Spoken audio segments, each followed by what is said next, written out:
Hola, buenas tardes. Mi nombre es Alexa Villarreal y les voy a presentar todo lo que pasó en Europa al finales de la Primera Guerra Mundial y a principios de la Segunda. Mi equipo está conformado de Juan Pablo Canto y de Marcela Navarrete. Lo primero fue el Tratado de Versalles, también conocido como el Tratado de Paz. Fue firmado específicamente el 28 de junio de 1919.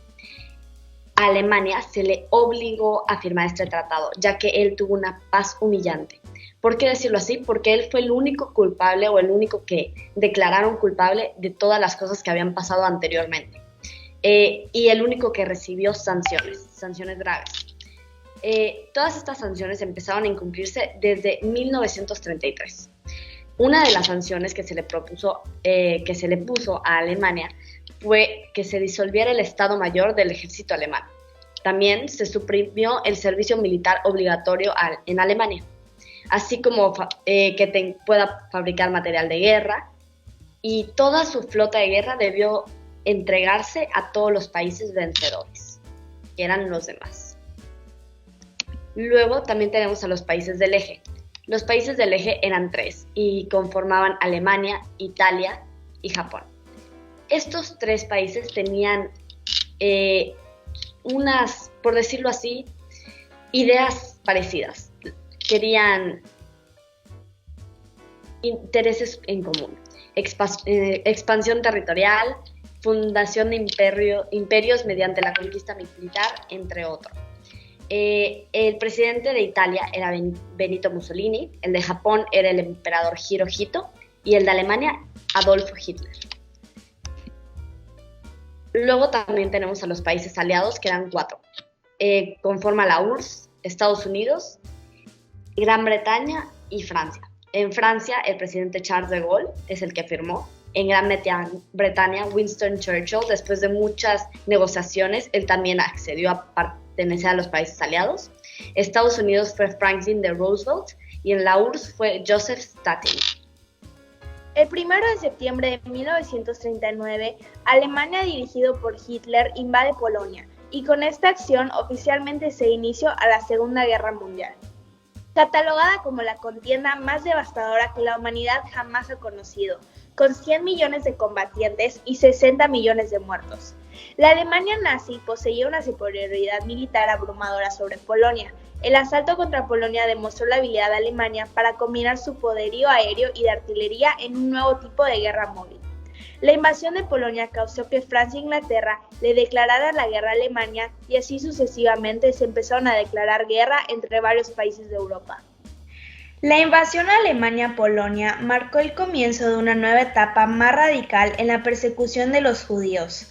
Entre 1941 y 1945, los nazis pretendían erradicar a los judíos europeos y tuvieron la posibilidad de hacerlo.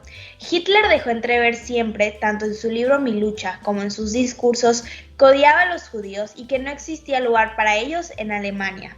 En un principio no tenían un plan estructurado. Hasta que explotó la Segunda Guerra Mundial, surgió la posibilidad de asesinar a todos los judíos europeos. Esto se conoce como el Holocausto. Los nazis abrieron campos de exterminio y luego construyeron cámaras de gas para aumentar la eficiencia del proceso. Para evitar la rebelión de las víctimas, los nazis engañaban a los judíos diciéndoles que tomarían una ducha de desinfección y que después podrían recoger sus pertenencias. Cuando estaban desnudos y vulnerables, eran conducidos a la cámara de gas y en la parte exterior de las regaderas, 2 oficiales nazis depositaban un gas pesticida que servía como veneno para ratas. Después de 15 minutos, todas las personas perdían la vida asfixiados.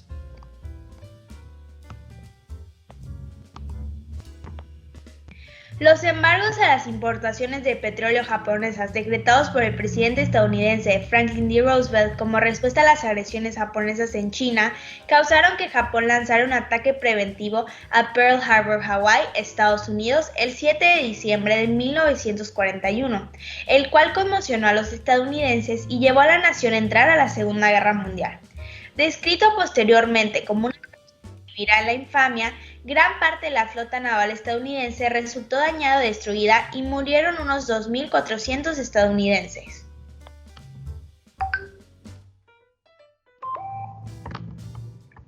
La batalla de Normandía, Francia, fue la operación militar efectuada por los aliados, la cual culminó con la liberación de los territorios de Europa Occidental ocupados por la Alemania nazi. El día D, o desembarco de Normandía, sucedió el 6 de junio de 1944, cuando las tropas estadounidenses, británicas, francesas, canadienses, entre otras, atacaron al ejército alemán en la costa norte de Francia. Esto concluyó con que Alemania se rindiera ante las fuerzas soviéticas el 2 de mayo de 1945. Las bombas atómicas que fueron en Hiroshima y en Nagasaki fueron los ataques nucleares que fueron ordenados por el presidente Truman, que es el presidente de los Estados Unidos, contra el Imperio de Japón. El 6 de agosto de 1945 es cuando cae la primera bomba nuclear llamada Little Boy en Hiroshima, y 3 días después de esta cae una bomba de plutonio que es muchísimo más destructiva que una atómica, con nombre clave Fat Man, en Nagasaki. Los juicios de Nuremberg. Los juicios de Nuremberg fueron juicios que se hicieron al final de la Segunda Guerra Mundial, en los que muchos altos mandos de lo que es antes la Alemania nazi hicieron muchísimos crímenes y por los cuales debían de ser sentenciados. Y aquí, como se muestra en la foto, cada quien tiene diferentes sentencias, ya sea de muerte o de encarcelamiento, dependiendo de qué tan graves fueron sus crímenes. Estos juicios fueron llevados a Nuremberg al inicio del 20 de noviembre de 1945 y se terminaron el 1 de octubre de 1946, que ya van desde hace 75 años. La creación de la ONU. La creación de la ONU fue una creación que se hizo al final de 1945, cuando se terminó la Segunda Guerra Mundial, en la que fue que 50 países se juntaron en San Francisco en la Conferencia de las Naciones Unidas sobre la Organización Internacional el 25 de abril al 26 de junio de 1945.